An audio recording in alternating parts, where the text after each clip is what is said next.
서울 강남 영동대로 지하공간 개발공사 지하 5층 21만 제곱미터 규모로 GTX와 위례 신사선 등이 오가는 광역복합환승센터가 2029년까지 건설됩니다.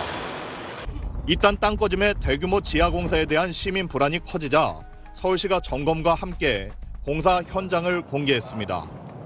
지하수 흐름과 집안 압력 등을 측정하는 계측기가 곳곳에 있고 공사 현장을 모니터링하는 이동식 CCTV도 눈에 띕니다. 지금 보시는 이 동그란 철기둥이 강반 버팀부입니다. 대당 600톤 이상의 하중을 버틸 수 있다고 하는데 이곳 현장에만 336개나 설치되어 있습니다.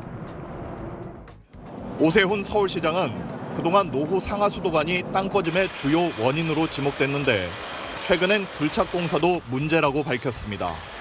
따라서 두 가지를 다 챙겨야 될 것이라고 판단을 했습니다. 사전에 감지하고 그리고 예방하고 철저히 관리해 나가는데 더 중점을 두겠다.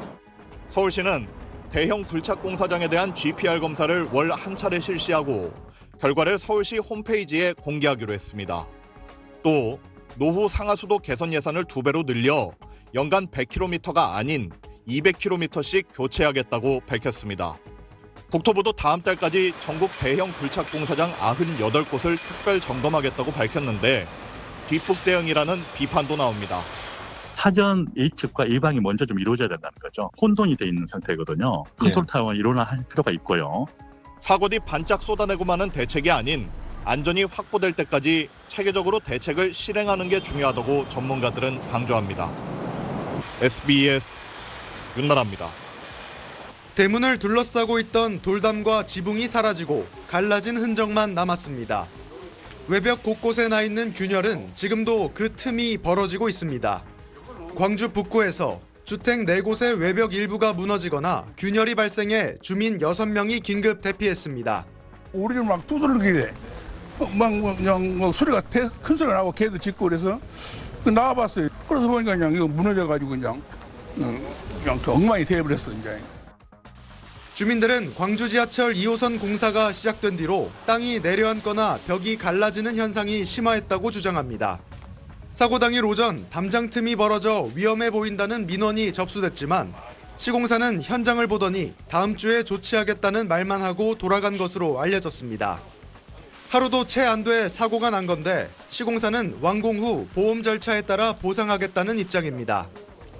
문제가 된 집은 지하철 공사 현장으로부터 10여 미터 떨어져 있습니다. 인근 주민들의 우려도 커지자 다른 집들에 대해서도 이렇게 지지대를 설치하는 등 시공사는 긴급 안전 조치에 나섰습니다. 지하철 공사와 관련된 민원은 지난해 역대 가장 많은 674건을 기록했습니다. 지난 2월에는 공사 현장 인근 건물이 기울어 철거 판정이 내려졌고 3월에는 보행로 한복판에 100m 길이의 균열이 발생했습니다. 일주일 전에는 깊이 1.7m의 땅꺼짐 현상이 나타나기도 했습니다. 자잘한 사고가 예기치 못한 참사로 이어질 수도 있는 만큼 지하철 공사장 주변에 대한 철저한 점검이 필요해 보입니다. KBC 조경원입니다. 인천 부평역 앞 횡단보도의 가운데 부분이 푹 꺼져 있습니다. 도로에 금이 가고 주변엔 통제선이 쳐졌습니다. 어제 저녁 8시쯤 인천 부평역 4번 출구 앞 횡단보도에 폭 5m, 길이 10cm의 땅꺼짐 현상이 발생했습니다. 땅꺼짐은 지하철역 바로 앞에서 발생했습니다. 다친 사람은 없었지만 면적이 넓고 유동인구가 많아 우려하는 주민들이 많습니다. 좀 불안하죠. 시민들이 다니는데 이게 지나가다가 차가 빠질 수도 있고 사람이 떨어질 수도 있고. 애기가 있으니까 더 이쪽 다니기 조심스럽고 좀 무섭긴 해요. 땅꺼짐은 부평역과 인근 상가 건물 지하 2층을 연결하기 위해 신설 중인 지하 통로 윗부분에서 발생했습니다.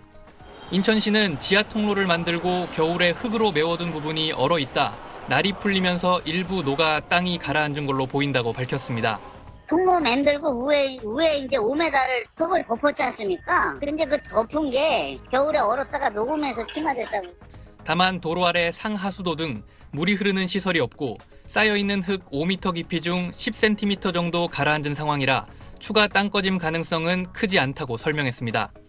인천시는 땅꺼짐이 발생한 도로의 아스팔트를 뜯어낸 뒤 굴착과 집안 조사를 통해 정밀 안전 진단을 이어가겠다고 밝혔습니다. 오늘 오후 서울 압구정역과 돌고 지역 인근에서도 도로 침하 신고가 접수돼 교통이 부분 통제되기도 했습니다. SBS 권민규입니다. 서울 중랑구청 인근 도로. 작업자들이 굴착 공사를 하고 있습니다. 오늘 오전 이곳에서 크기 40cm, 깊이 90cm 규모의 땅 꺼짐이 발생했습니다. 구청 직원이 순찰 중에 발견해 임시 조치에 들어가면서 다행히 사고로 이어지지는 않았습니다. 사고 원인 규명을 위해 굴착 공사를 진행 중인 구청은 인근 상가와 연결된 지하 하수관이 노후 문제로 파손되면서 토사가 유실된 걸로 추정하고 있습니다. 가정하수관 파손 부위로 토사가 유실돼서 아마 동공이 발생된 것 같은 추정만 하고 있고, 오랜 기간 동안 유실되면 아스콘이 버티고 있다가 이렇게 쭉 꺼지거든요. 오늘 오전 6시 45분쯤 광주 동구 지산사거리에서도 땅 꺼짐 현상이 발생했습니다. 크기 90cm에 깊이 1.7m로 조사됐는데 다행히 인명피해는 없었고, 당국은 땅 꺼짐 발생 직후부터 해당 차로를 통제하고 복구 작업을 진행했습니다. 땅 꺼짐 사고 지점 인근에선 지하철 공사가 진행 중입니다.